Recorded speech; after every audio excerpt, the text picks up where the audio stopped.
Hello friends, কেমন আছো? আশা করি ভালো আছো। আমি কিন্তু খুব ভালো আছি। তোমাদের আশীর্বাদ ও ভালোবাসা, ভগবানের আশীর্বাদে খুব ভালো আছি। আমি সুস্মিতা লাইফস্টাইল, তোমাদের অনেক অনেক ওয়েলকাম।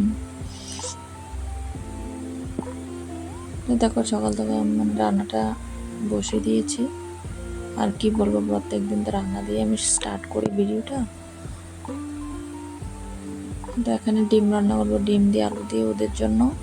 আর আমি করব, ও দেখো ও কী করেছে, দেখেছো? লিপস্টিক দিয়ে এসছে। আর কি বলবো ওর কথা। আর আমি করব ডালের বড়া দিয়ে মোচার সবজি করবো একটা। আমরা থুর বলি, তোমরা তো মনে মোচা বলো। আমরা এখানে থুর বলি, কলার থুর। এটা দিয়ে এখন কি যেন ডালের বড়াটা রান্না করবো। এখন আলুটা ভেজে নিচ্ছি। আলুটা ভেজে তারপরে ও মোচাটা কিন্তু একটু ভাপ দিয়ে একটু হালকা সিদ্ধ করে নিয়েছি। একটু ওটা একটু সিদ্ধ করে তারপরে এটার মধ্যে দিয়ে দেবো। সিদ্ধ কিন্তু হয়ে গিয়েছে, তো দেখতে থাকো। তো এটা বলছি আজকে, এটা একটু শেয়ার করছি তোমাদের সঙ্গে। তো দেখো সোমবার দিয়ে দেবো, পাঁচফোড়ন দিয়ে সোমবার দিয়ে। আর দেখো একটা বাটি আছে, ওটার মধ্যে মশলা নিয়েছে, আদা, জিরা, ধনিয়া গুঁড়া, কাঁচা লঙ্কা পেস্ট, সবটা একসঙ্গে নিয়ে দিয়ে দিয়েছি সোমবার। তোমরা কিভাবে মোচা থুর সবজি খাও একটু কমেন্ট করে বলো। আমি কিন্তু এভাবেই খাই। এভাবে খেয়ে দেখো, খুব ভালো লাগবে। কিন্তু আমার তো দারুণ লাগে এভাবে মোচার ভাবছি ঘন্ট করবো। তাই ঘন্টটা করে নিয়ে ভাবছি আজকে এরকমভাবে করি। অনেক দিন হয়েছে এরকমভাবে খাই না। ডালের বড়াটা দেওয়া সবটা একসঙ্গে দিয়ে দিয়েছি। দিয়ে এখন একটু কষিয়ে নেব, কষিয়ে জল দিয়ে দেবো। তোমরা কে কিভাবে খাও একটু কমেন্ট করে বলো, ঠিক আছে?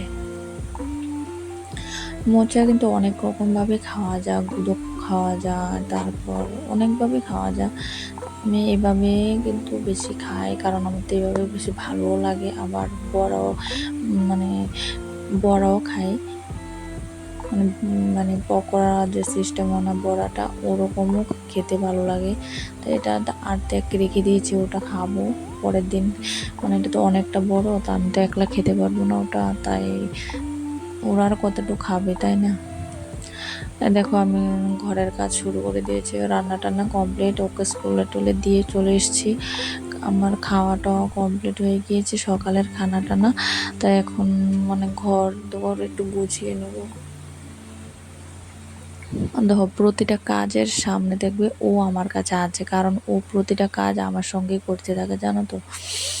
ওই দেখো, আমি দেখে তো আমি ক্যামেরা করি, জামা কাপড়টি একটু গুছাই। ওই দেখো, ও আজকে এরকম শুরু করে দিয়েছে। আমি কোন কাজটা করি না করি, ও না কপি করবে আমাকে প্রতিটা কাজ। ও ফলো করবে যে আমি কিভাবে কোনটা করি, তারপরে ও করবে।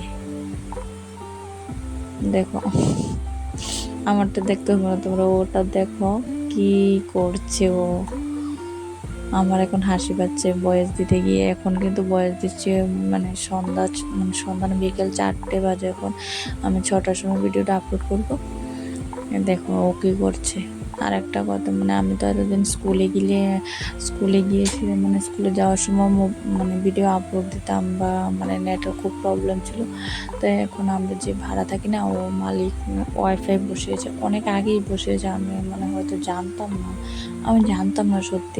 আমি জানতাম যে ওরা ইউজ করে, কিন্তু আমরা যে ভাড়াটে আরও 2 ফ্যামিলি আছে, ওরও কিন্তু নেয়। তো আমি তো জানতাম না।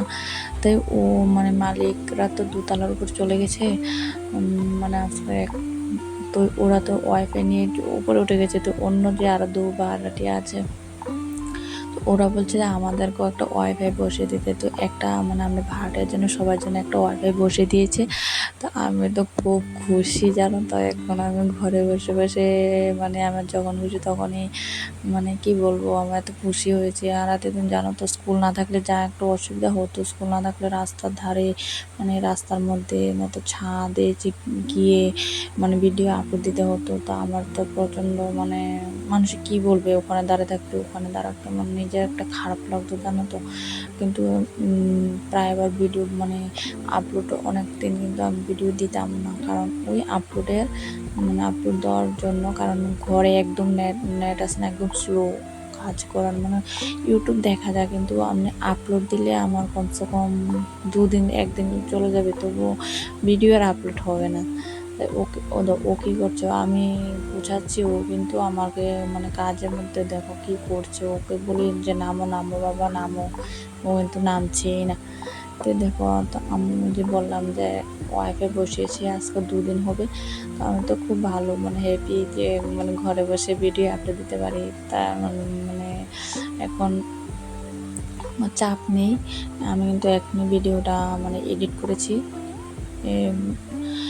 বিকেলবেলা, এডিট করে এখনই কিন্তু আমি এখন ভয়েস দিয়ে আপলোডে বসে দেবো। আপলোড হতে 10 থেকে 15 মিনিট লাগেও না, 5 থেকে 10 মিনিটের মধ্যে হয়ে যায় জানো তো। আমি তো খুব হ্যাপি। আর এতদিন তো আমি স্কুলে মানে এডিট করতে হতো, আগে এডিট করে স্কুলে তো 2টার সময় মানে 2:15 ছুটি হতো, স্কুল ছুটি হয়। আমি 2:10 মানে 5 মিনিটের মধ্যে চলে যেতাম। তো আমার ও ঘরে থাকতো, আর ও যেদিন মানে একটু না ঘুমায় ওকে কিন্তু মোবাইলটা দিয়ে যেতে হতো, আর হতো না। তো বিকালবেলা ওই রাস্তার ধারে ওখানে দাঁড়িয়ে আপলোড দিতে হতো। আমার তো নিজের থেকে খারাপ লাগতো, কারণ মানুষে কি বলে না বলে, হঠাৎ যদি রাস্তার ধারে দাঁড়িয়ে থাকে মানুষ কি বলবে বলো তো। তাই ভিডিও আপলোডের একটা মানে প্রচুর একটা মানে কি বলবো। তো আমি ওই দিনকে ভাবছিলাম যে ওয়াইফাইটা মানে ওর বাবাকে বলছিলাম। তো আমি তো চাপ দিচ্ছি না, আমি তো যে এতদিন এভাবে চালিয়ে যেতে পারি মানে ভাড়া বাড়ি তো এত একটা মানে আমিও নিজেও একটা গর্জ করছি না, কারণ ভাড়া বাড়িতে ওয়াইফাই মানে একটু ভালো লাগছে না। তাই যেহেতু মালিক মানে ওরা বসিয়েছে, তো আমি তো খুবই হ্যাপি। মাসে মাসে টাকা দেবো, তো টাকা দেওয়া তো বড় কথা না, বড় কথা মানে আমি তো খুব হ্যাপি যে ঘরে বসে এখন নেট খুব ভালো চলছে। এতদিন তো অনেকটা ডিস্টার্ব করতো, ভালো লাগতো না, মোবাইল দেখতেও মানে কীরকম জানি লাগতো। তো দেখো, তোমাদের সঙ্গে গল্প করতে করতে কিন্তু আজকে আমার কাজ কমপ্লিট হয়ে যাচ্ছে, কারণ বেশি কাজ দেখাবো না। রোজ যে বৃষ্টি, তোমাদের এখানে এখনও বৃষ্টি আছে, আমাদের এখানে তো এখনও বৃষ্টি আছে। এখন ভিডিওটা আপলোড করবো, এখনও কিন্তু বৃষ্টি পড়ছে জানো তো, এত বৃষ্টি। তাই বৃষ্টির মধ্যে জানো অনেক কাপড় চোপড় হয়ে আছে, ঘরে জমানো হয়ে আছে, ধুতেই পারছি না, কি বলবো গাইস।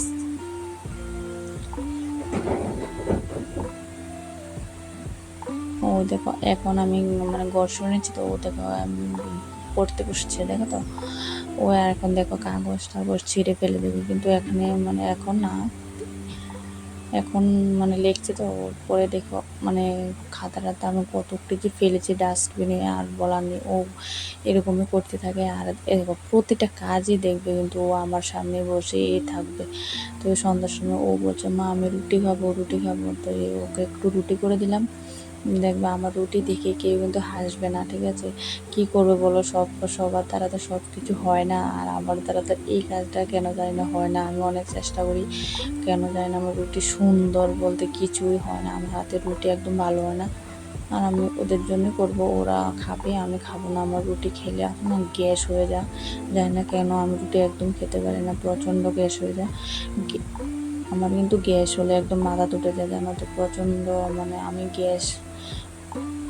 গ্যাস একদম সহ্য হতে পারে না, গ্যাস হলে আমার মাথা উঠে যায়, মাথা ব্যথা শুরু হয়ে যায়। আর তার জন্য আমি রুটি খাই না বললে চলে, রুটি খেতেই পারি না আমি। তো ওদের জন্য 2টো করে 4টা বানাবো, ওরা যতটা খাবে বেশি বানাবো না। আমার বড়ো ছেলে তো কেন খেতেই চায় না একটু শুকনো রুটি, ওকে এখন পুরি বানিয়ে মানে যদি বলি বাবা লুচি খাবে, লুচি লুচি খাওয়ার কথা বললে তো মানা নাই। আর এমনি রুটি খাওয়ার, শুকনো রুটির কথা বলি না, খাবে না। ঘি দিয়ে বলি না, খাবে না। ও ভালো জিনিস খেতেই জানে এরকম। ও যে বড়টা, এই যে দুষ্টটা, তো এখন বেলে নিচ্ছে, কিন্তু একটা দেখবে মানে ভুল হয়নি, দেখবে কি হয়েছে। আমার নিজেরই হাসি পায় আমার রুটি বানানো দেখলে, জানো তো। আমার হাজব্যান্ড যদি থাকতো এখনও, তো অনেক রকম কথা বলে নিত আমাকে, মানে মানে ফাইজলামি করতে পারি, মানে ওরকম ভুল হয় না যে, ও জানে যে আমার ওটা ভুল হয় না। আমি সব কাজে মোটামুটি করার চেষ্টা করি, তো এই কাজটা আমি কোনো রকম সফল হতে পারি না, সফল হতে পারি না, কেন জানি না। তো আজকে অনেক অনেক কথা বলে নিলাম, অনেক গল্প করলাম তোমাদের সঙ্গে। যদি ভিডিওটা ভালো লাগে, কোনো অংশ তোমাদের ভালো লাগে থাকে, প্লিজ চ্যানেলটা লাইক, মানে ভিডিওটা লাইক করে শেয়ার করো, কমেন্ট করো। আর যদি বেশি ভালো লাগে, নতুন হয়ে থাকো, প্লিজ সাবস্ক্রাইব করে দিও, পাশে থেকো। আজকে এতটুকুই, দেখা হবে আমার নেক্সট ভিডিওতে।